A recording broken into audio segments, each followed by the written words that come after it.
La Corée du Nord a officiellement confirmé, pour la première fois, avoir déployé des troupes pour combattre aux côtés de la Russie dans la guerre en cours avec l'Ukraine.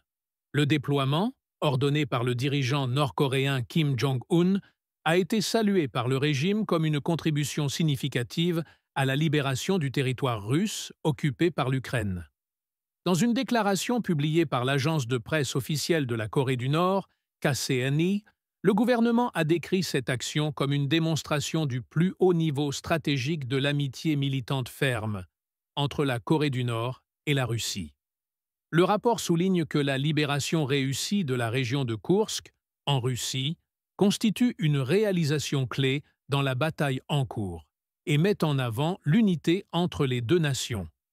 Le rapport de la KCNA précise que Kim Jong-un a pris la décision d'envoyer des troupes dans le cadre du traité de partenariat stratégique global signé avec le président russe Vladimir Poutine en 2024. Le déploiement est décrit comme une action militaire pratique sous le drapeau de cet accord, les forces nord-coréennes étant désormais considérées comme faisant partie intégrante des efforts de défense de la Russie. Le dirigeant nord-coréen est cité comme disant que les troupes envoyées en Russie se sont battues pour la justice et sont désormais des héros et des représentants de l'honneur de la mère patrie, symbolisant leur sacrifice et leur engagement indéfectible envers leur mission.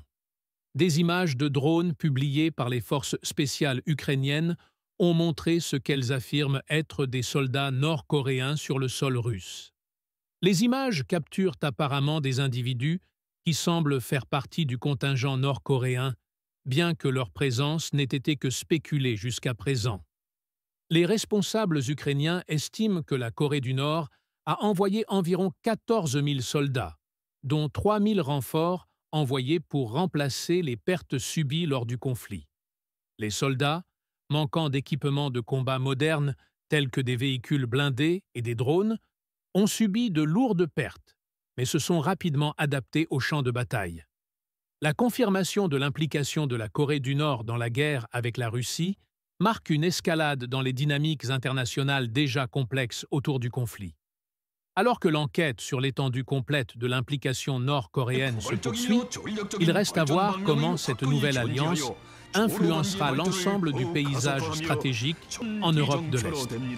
Le déploiement des forces nord-coréennes fait suite à une année de renforcement des liens entre Kim Jong-un et Vladimir Poutine, les deux nations cherchant à renforcer leur coopération militaire et politique face à la pression internationale.